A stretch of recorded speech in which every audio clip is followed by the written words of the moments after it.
राहुल और जय, आज मैं इतना खुश हूं कि मेरे पास शब्द नहीं है बताने के लिए। अरे भाई 6 साल के बाद अपने दोनों बेटों को एक साथ देखने का, एक बाप को जो खुशी होती है ना, तुम उसका अंदाजा भी नहीं लगा सकते। बाबूजी, राहुल, जय, जल्दी आइए, खाना तैयार है। आप लोग भी प्लीज आइए। आओ बेटा, जल्दी आओ, खाना तैयार है। हाँ भाई मेरे मिक्की माउस। क्या खाएंगे गुड़िया? मिक्की बेटा आप क्यों? ये हलवा लीजिए ना, नीता ने खास आपके लिए ही तो बनाया है, लीजिए। अरे वाह। तो बेटा मिक्की, भूख लगी है ना? वाह क्या स्वादिष्ट हलवा है, मजा आ गया। बाबूजी, आज शिल्पा ने खाने में बहुत ज्यादा प्यार डाला है, इसीलिए खाना इतना टेस्टी लग रहा है सबको।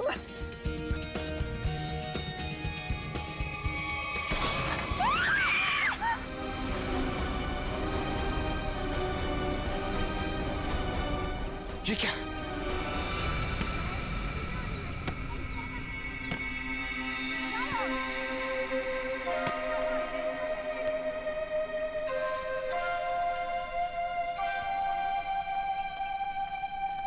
अरे प्रकाश अंकल, आप यहाँ?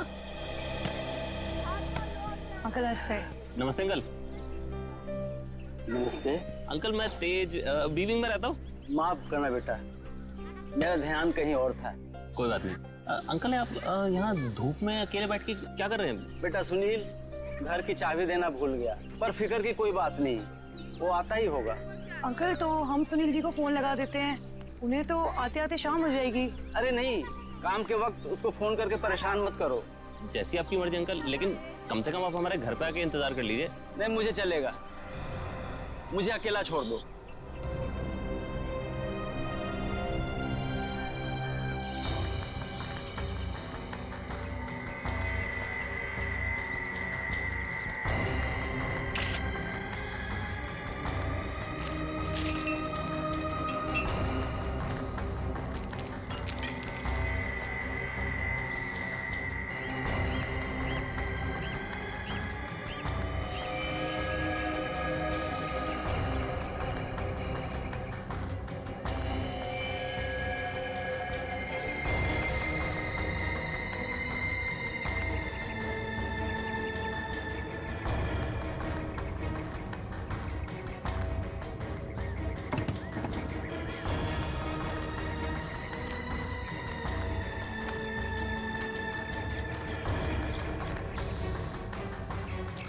एक बात बताइए जी, आप सब लोग यहाँ पर खाना खाने बैठे थे है ना, तभी ये हाथ खाने में गिरा? जी सर। ऐसा डरावना हाथ तो हमने पहले कभी देखा ही नहीं, और सर हम तो एकदम से डर गए थे।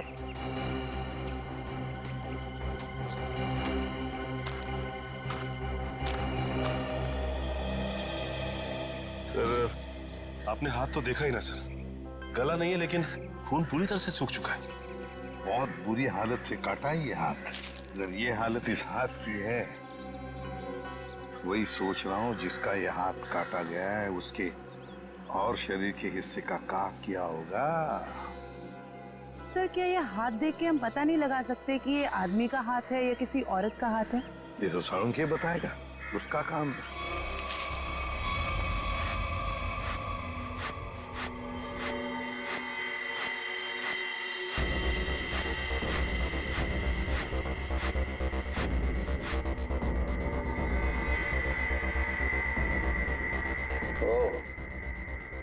इन मुजरिमों के हौसले भी दिन ब दिन बुलंद होते जा रहे हैं। ओए, अकेले में क्या बातें कर रहा है? मुझसे बात कर। क्या पता चला, बता जल्दी। बस जिस किसी का भी हाथ है उसका डीएनए मरने वाले की कहानी पुकार पुकार कर बता रहा है। ऐसी क्या कहानी बता रहा है सर? सचिन, जिस किसी का ये हाथ है उसकी उम्र 40 से 45 साल की है। तो बॉस, इसके साथ जो कुछ हुआ है उसे सोच करके भी रोंगटे खड़े हो जाते हैं। रोंगटे खड़े हो जाते हैं? क्यों सालूं के साहब? इसके हाथ में से खून का एक एक कतरा निचोड़ निचोड़ के निकाला गया है। क्या कह रहे हैं सर आप? इतना कुछ किया गया इस बेचारे के साथ इसे मारने से पहले? हाँ, और ये सुइयां, ये तारे, ये सब इस हाथ के प्रेशर को, वॉल्यूम को और डेंसिटी को बता रहे हैं। लेकिन सर जब आदमी मर चुका है और उसके हाथ में खून ही नहीं है तो प्रेशर कैसा? एक डेड बॉडी का भी एक निश्चित वॉल्यूम, निश्चित प्रेशर और निश्चित डेंसिटी होती है, लेकिन इसके मुर्दा शरीर का वो डेंसिटी, वो वॉल्यूम और वो प्रेशर तीनों कम है। और ये हाथ देखो बॉस, इस हाथ को देखने से लगता है कि किसी ने बहुत ही क्लिनिकली, सर्जिकली इस हाथ को काटा है। अच्छा, मतलब किसी ऐसे आदमी ने ये काम किया है जो मेडिकल के बारे में जानता है, शायद डॉक्टरी पेशे का हो सकता है। लेकिन ये है कौन, ये जानने से पहले हमें ये पता लगाना होगा कि ये हाथ किस आदमी का है, और ये हमें इस हाथ के ऊपर मिली अंगूठी ही बता सकती है। लेकिन सर उस अंगूठी को तो जंग लग गया था ना? हाँ, अंगूठी को जंग लग गया था, इसीलिए बॉस उस अंगूठी को ब्रिंजोन कार्बाइड नाम के केमिकल में डाला है ताकि जंग हट जाए और उस अंगूठी का असली रूप हमारे सामने आ जाए। एक मिनट।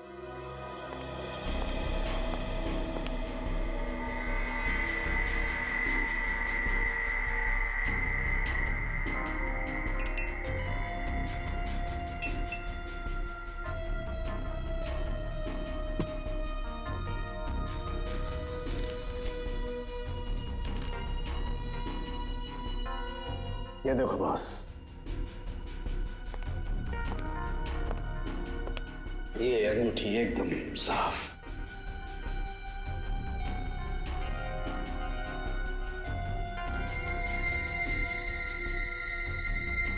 ये क्या है? इस अंगूठी के अंदर दो अल्फाबेट्स इनग्रेव किए हुए हैं, आर वी। सर, ये दो अक्षर आर और वी, इनसे कैसे पता चलेगा उस आदमी के बारे में? यही तो हमारा काम है ना फ्रेडी, पता लगाना। सिर्फ इन दो अक्षरों से, आर और वी। फ्रेडी, इससे भी छोटे सुराग से हमें पता चल सकता है मुजरिम कौन है। सर हो सकता है ये आरवी मरने वाले के नाम का इनिशियल हो सकते हैं, और सचिन ये भी हो सकता है कि वो इनिशियल्स आर वी पत्नी के भी हो। वो अंगूठी शायद शादी की अंगूठी हो। सर एक और बात, वो अंगूठी प्लैटिनम में बनाई गई थी। सर ऐसी अंगूठियां आसानी से बाजार में मिलती नहीं है, खास ऑर्डर देकर बनवाई जाती है। बिल्कुल सही।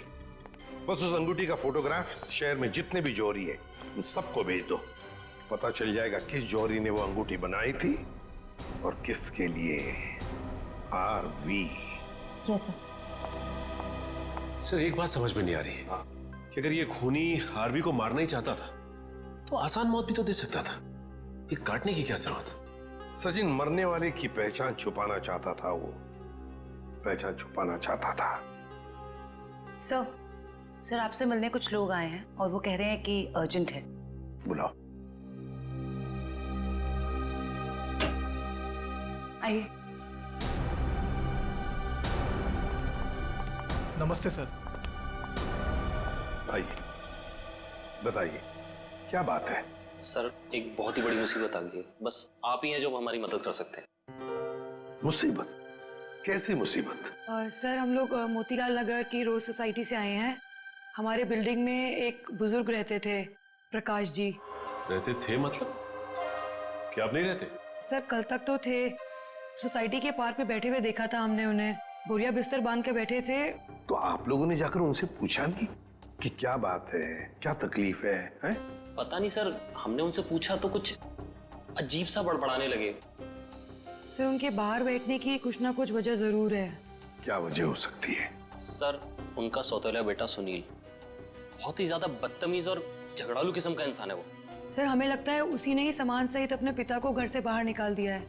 पता नहीं कहाँ होंगे वो। हो सकता है वो अपने ही घर वापस चले गए हों। घर में चेक किया आपने? हम लोग गए थे वहां पे, वो वहां नहीं थे, और हमने सुनील से पूछा तो उसने बोला कि उसे पता नहीं है। सर उससे उनकी कोई परवाह नहीं है। सुनील? हेलो, हाँ कहाँ पे? एक मिनट, आप क्या नाम बताया आपने? मालती? ठीक है, देखिए आप लोग चिंता मत कीजिए, आप सिर्फ उनकी फोटो भिजवाइए हमें, हम देखते हैं। सर मालती नाम की हाउसवाइफ इंदिरा नगर से गायब है सर। इंदिरा नगर से मालती और मोतीलाल नगर से एक बुजुर्ग, दोनों के दोनों गायब है। इन दोनों के घर जाना पड़ेगा, पूछताछ करनी पड़ेगी।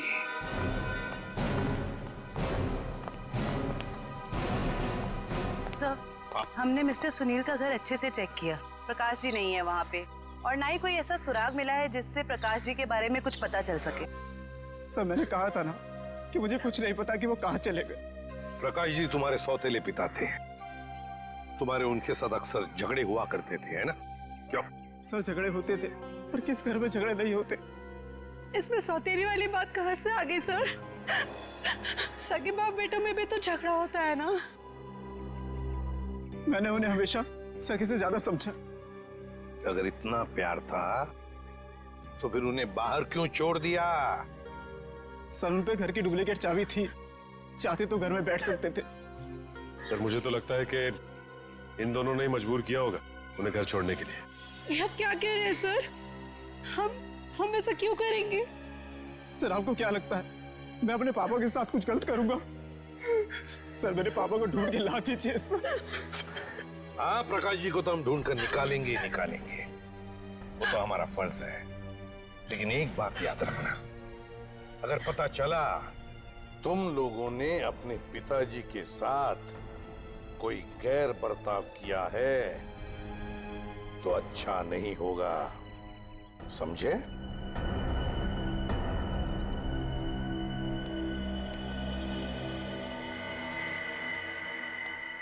सर, ये वो लेटर है जो मालती छोड़ के गई थी। जरा बच्चों को अंदर लेके जाओ।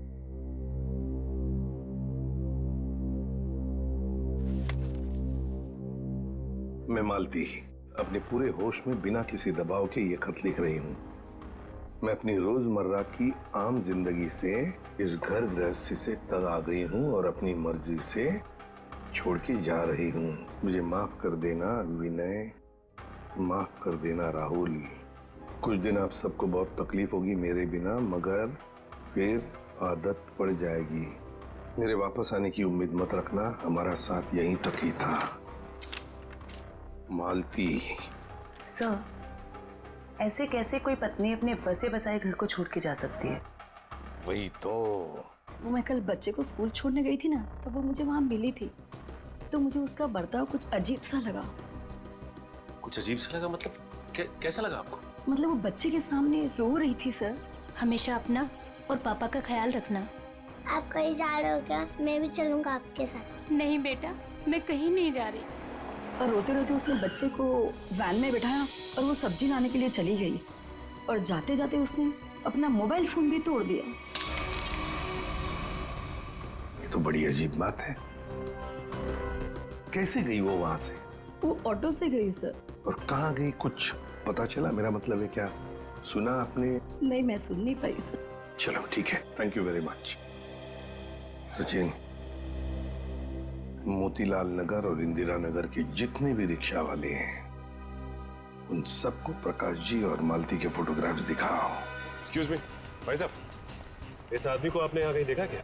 नहीं सर, इनको कभी नहीं देखा। अरे आप ध्यान से देख के बताइए, हो सकता है कभी आपकी टैक्सी में बैठे हो। टैक्सी में तो दिन भर में बहुत लोग बैठते हैं साहब, हर किसी का चेहरा याद रखना मुश्किल रहता है। शुक्रिया।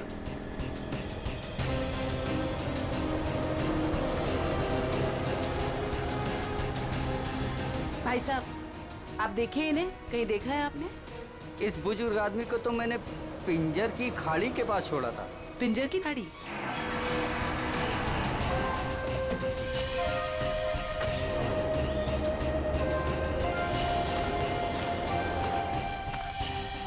साहब, ये औरत कल पक्का मेरे साथ मेरे ही ऑटो में गई थी। अरे मैडम, यहाँ इस सुनसान जगह पे कहाँ रुकवा दिया ऑटो? आगे सारा जंगल ही जंगल है। और साहब एक और बात बताऊं, वो औरत ना मुझे बड़ी अजीब सी लग रही थी साहब। पूरे रास्ते रोती हुई गई और मोटी डोंगरी की गुफा के पास इसने मेरी ऑटो रुकवाई और उतर के चली गई। मैंने कहा भी कि मैडम अपने बाकी के पैसे तो लेती जाइए, लेकिन उसने पीछे मुड़कर देखा ही नहीं, बस जंगलों की तरफ बढ़ती चली गई साहब। जी सर। अरे जयवंती, जरा देखो देखो जरा ये टैब में, मोटी डूंगी की गुफा और पिंजर की खाड़ी। सर ये दोनों इलाके तो कुलवाड़ी के जंगलों के आसपास हैं। काफी सुनसान इलाका लग रहा है सर। हाँ, इस इलाके में 20 किलोमीटर तो जंगल ही जंगल है, लेकिन ये दोनों ऐसे घने जंगल में उतरे क्यों?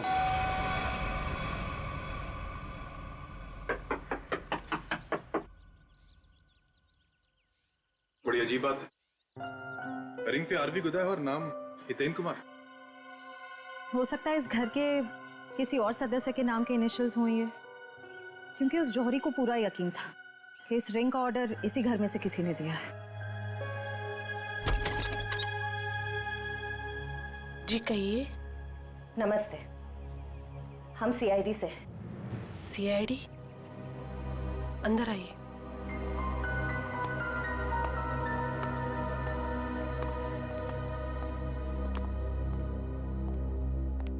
जी हितेन ठीक तो है ना? कहाँ है वो? आप उन्हें साथ नहीं लेके आए?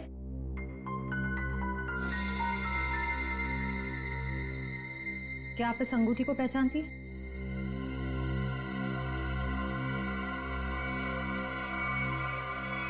संभालिए अपने आप को। मैम ये लीजिए।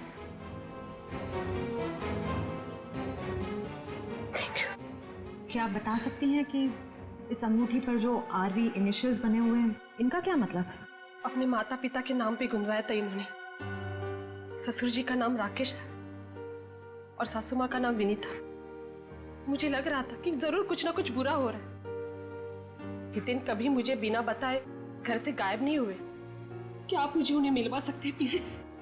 मैम दरअसल हमें उनका कटा हुआ हाथ।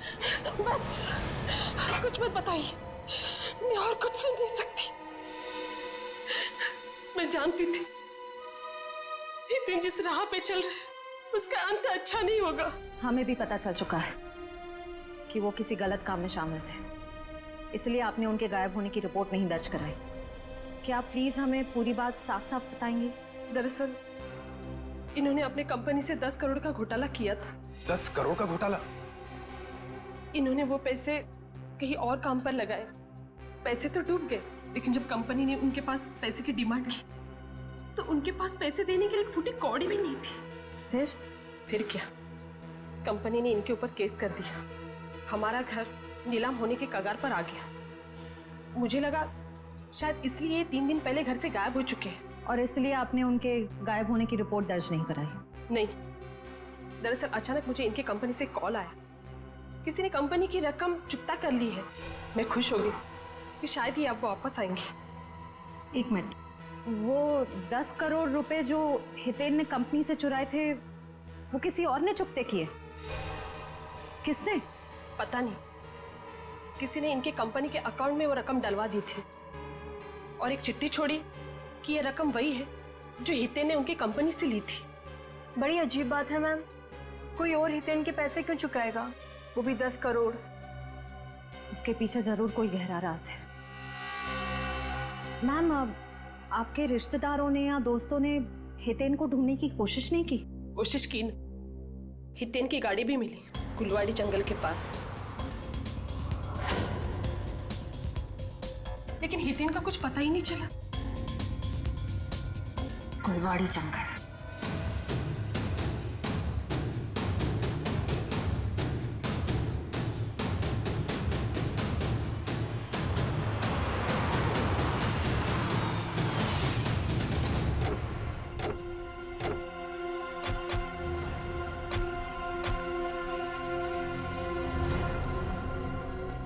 सर ये जंगल तो काफी डरावना है।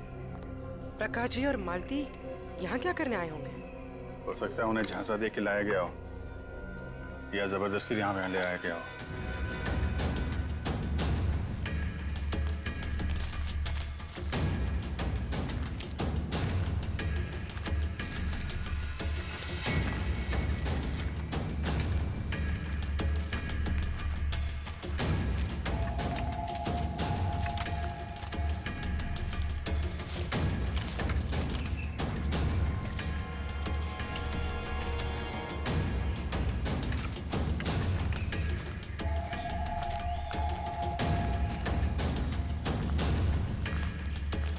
एक मिनट अभिजीत,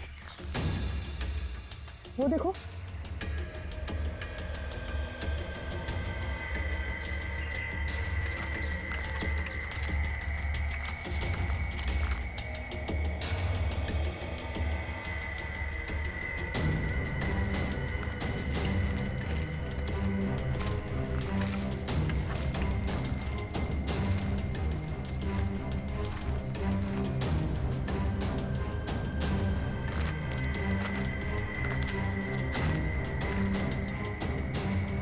इतने सारे कपड़े, ये जूते,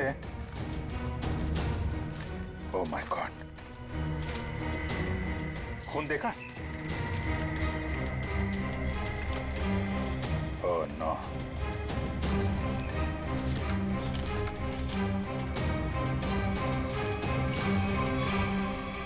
ये खोपड़ियां, ये हड्डियां,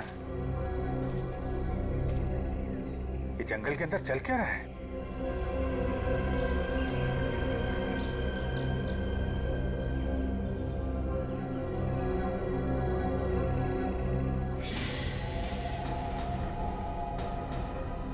कौन है? कौन है वहाँ?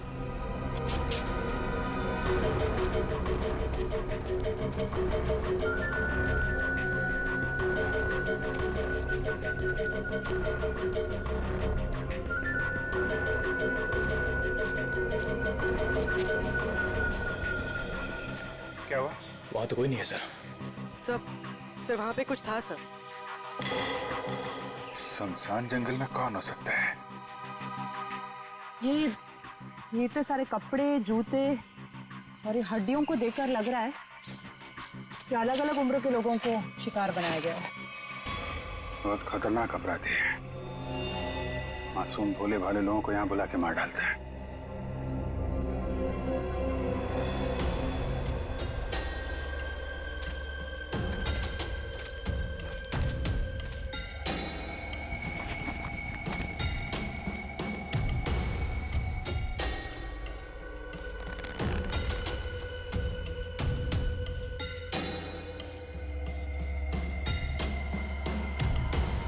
प्रकाश जी कब आ गई है? ये अपने बीवी बच्चों की फोटो लेके यहाँ पे क्यों आए थे?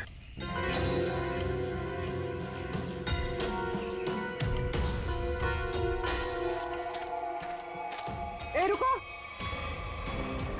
क्या हुआ? सर वहाँ पर कुछ अजीब सा था सर। गाड़ी की आवाज सर। तो जंगल में कोई आया है? तुम लोग देखो जरा जाके।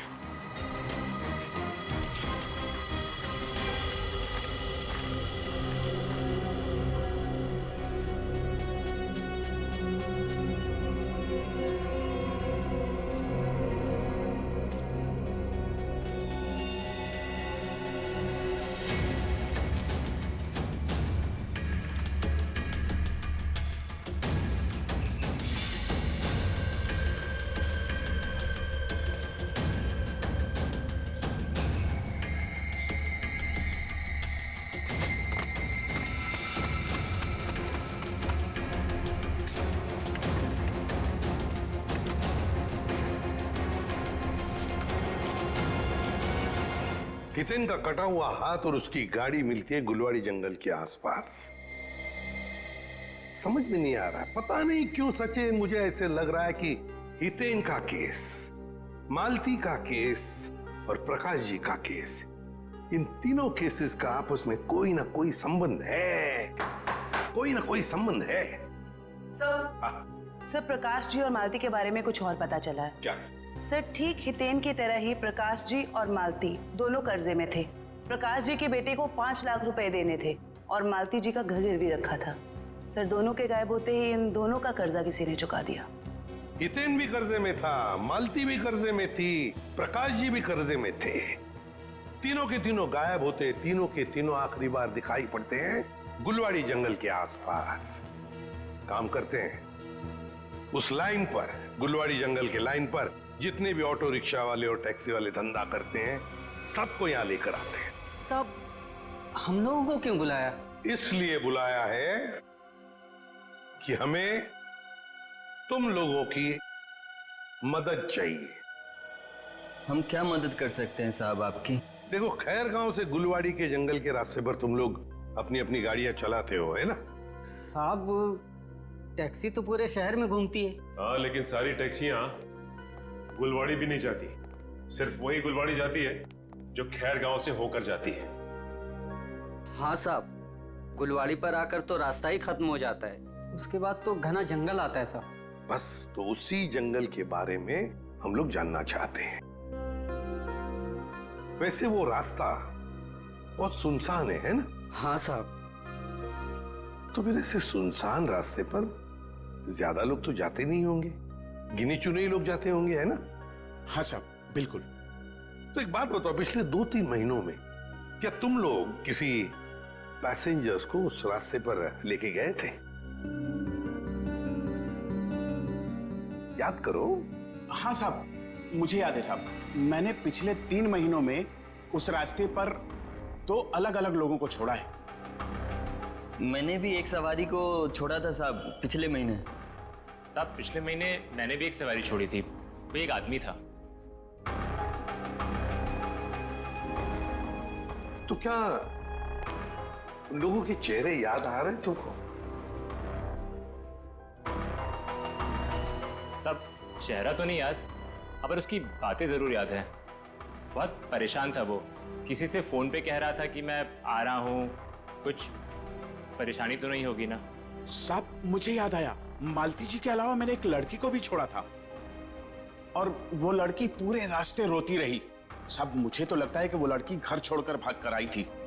हाँ साहब, और गुलवाड़ी के रास्ते पर उतर गई वो।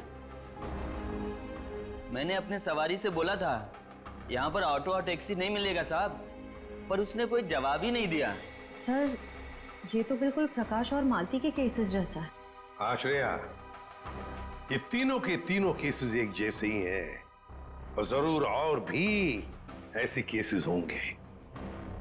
लेकिन हितेन, प्रकाश और मालती, इन तीनों के जिसने भी कर्जा चुकाया है उसी ने इन तीनों को गायब भी किया है। समझ में नहीं आ रहा है ये सब करने के पीछे ये खोने का मकसद क्या है? मकसद तो पता नहीं अभिजीत, लेकिन इतना जरूर कह सकती हूँ कि ये एक हॉट ब्लडेड मर्डर है।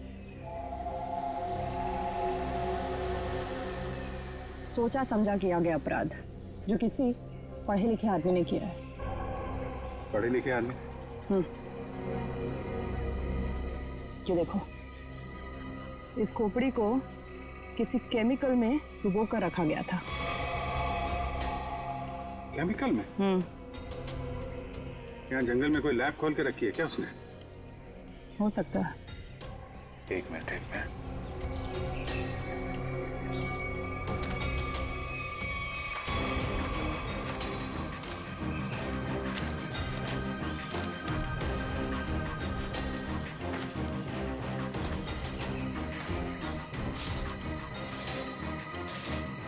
ये देखा?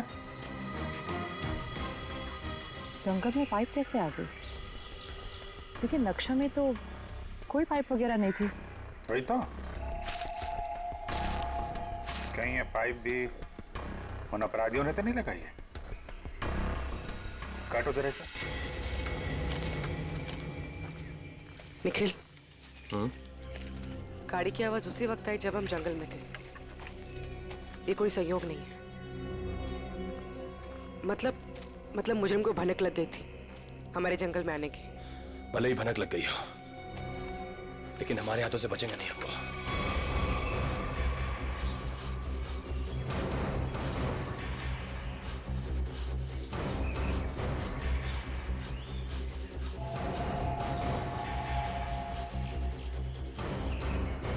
बदबू आ रही है।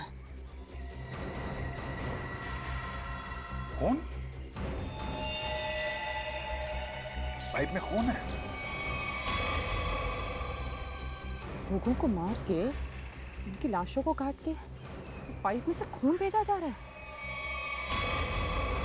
किसी एक आदमी का काम नहीं है, ये पूरा का पूरा गिरोह है।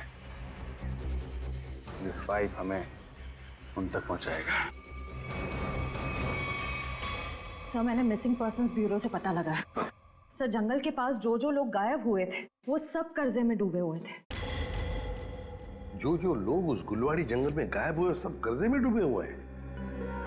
मतलब मेरा शक सही था। ये कोई संयोग नहीं, सोच समझ के बनाया हुआ प्लान है ये, कर्जे में डूबे लोगों को निशाना बनाने का। सर लगता है ये कोई सीरियल किलर है जो कर्जे में डूबे लोगों को ही अपना शिकार बना रहा है सर। सचिन हो तो हम पता लगा ही लेंगे। ये प्रकाश, हितेन और मालती, इन तीनों के फोन रिकॉर्ड चेक किए? Yes sir. क्या पता चला? सर इन तीनों के फोन रिकॉर्ड्स में 3 नंबर ऐसे हैं जो कॉमन है।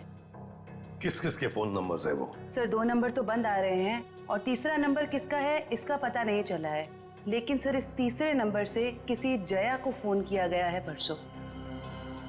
तीसरे नंबर से जया को फोन किया गया है? तो फिर लगता है जया की जान को खतरा है। जया की जान को खतरा है। श्रेया, इस जया को फोन करो, पूछो उससे क्या वो किसी कर्जे में डूबी है क्या।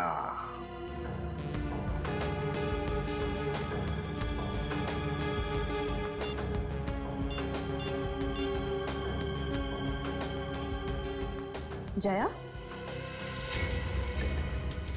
निखिल ये देखो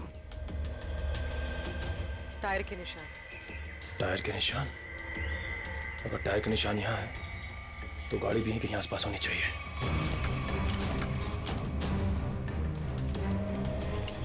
गाड़ी उस तरफ है,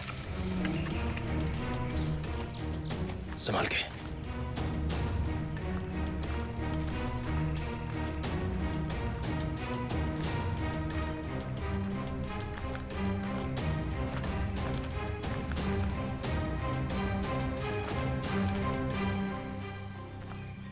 यहाँ तो आसपास कोई नहीं है। इंजन अभी भी गर्म है, मतलब जो कोई भी इस जीप में आया है यहीं आसपास है। इतने सारे डब्बे।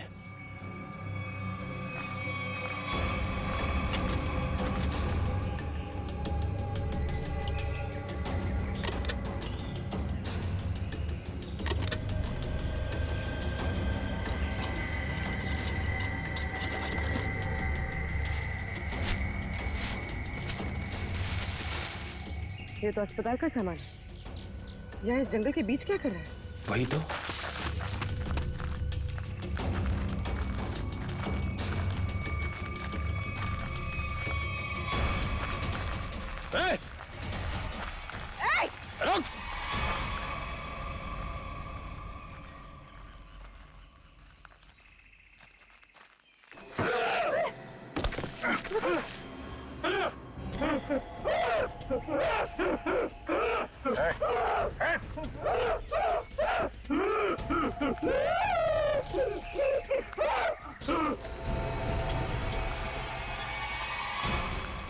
रुक!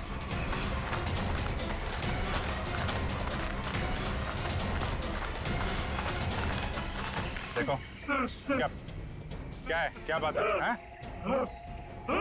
तुम बोलो, क्या बोलना चाहते हो? कैसे ने तो तुमको नहीं मारा?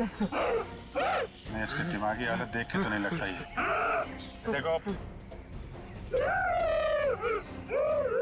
ठीक है तुम जाओ यहाँ से अभी। चलो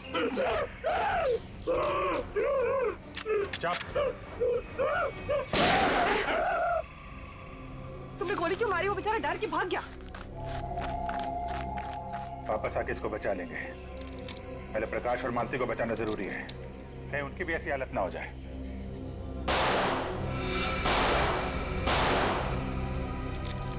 गोली की आवाज? कहीं निखिला पूरी मुसीबत में तो नहीं? लेकिन उन्हें ढूंढेंगे कैसे अभी? जिधर से गोली की आवाज आई है उधर।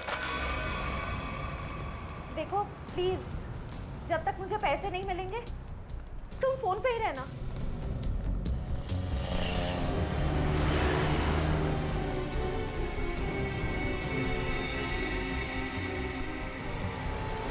हाँ, मुझे दुकान दिख गई, मैं आ रही। नहीं, तुम फोन मत रखना प्लीज प्लीज, मैं पहुंच गई।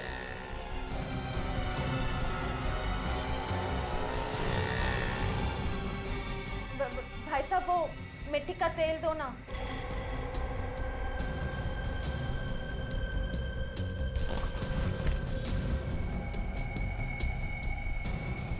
मैं सीआईडी ऑफिसर हूँ। सीधे से बता दे किसके इशारे पे तूने मुझे बैग दिया, वरना ससुराल की सैर करनी पड़ेगी। वो जा रहा है, नीली कमीज वाला, फोन पर। मैं हूँ रिशिता, वो ब्लू शर्ट वाला।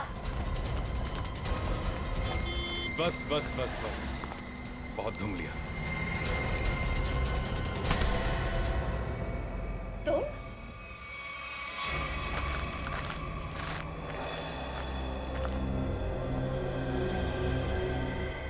घसीटने के निशान।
रुक जा।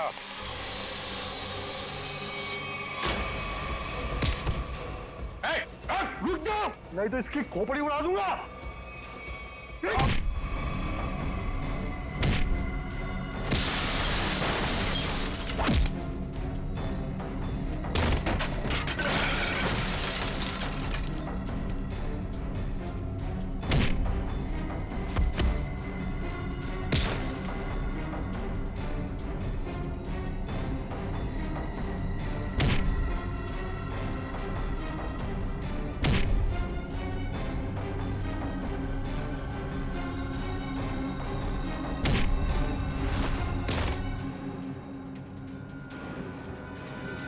कि बस लगी तो नहीं?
पूर्वी, उसका नकाब उसका ये साथी उतारेगा। उतार उसका मास्क। सर, ये वो लेटर है जो मालती छोड़ के गई थी।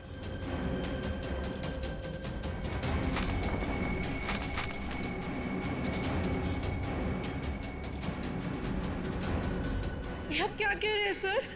हम ऐसा क्यों करेंगे? पैसों की लालच में तुम इतनी गिर गई, तुमने इंसानियत को शर्मसार कर दिया। यहाँ तक कि अपने पिता समान ससुर तक को नहीं छोड़ा तुमने।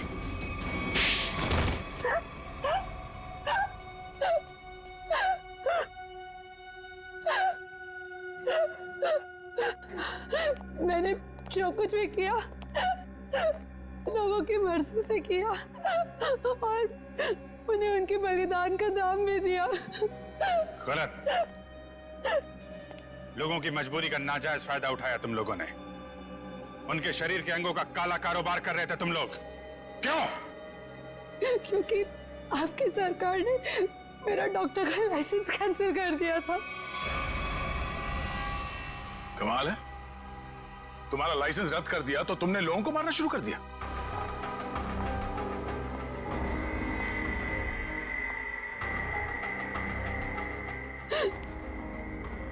तुम्हारे आड़े टेढ़े एक्सपेरिमेंट ने यह हाल कर दिया लोगों का।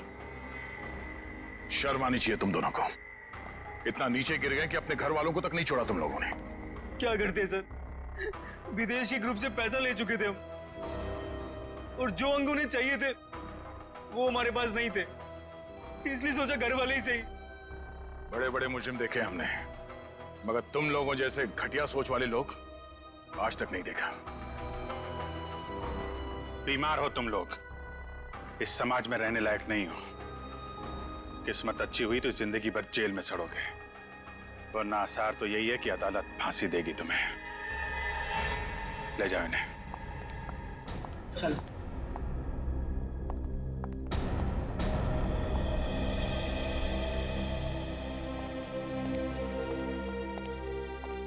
इनका किसी अच्छे अस्पताल में इलाज करवाते हैं। चलो।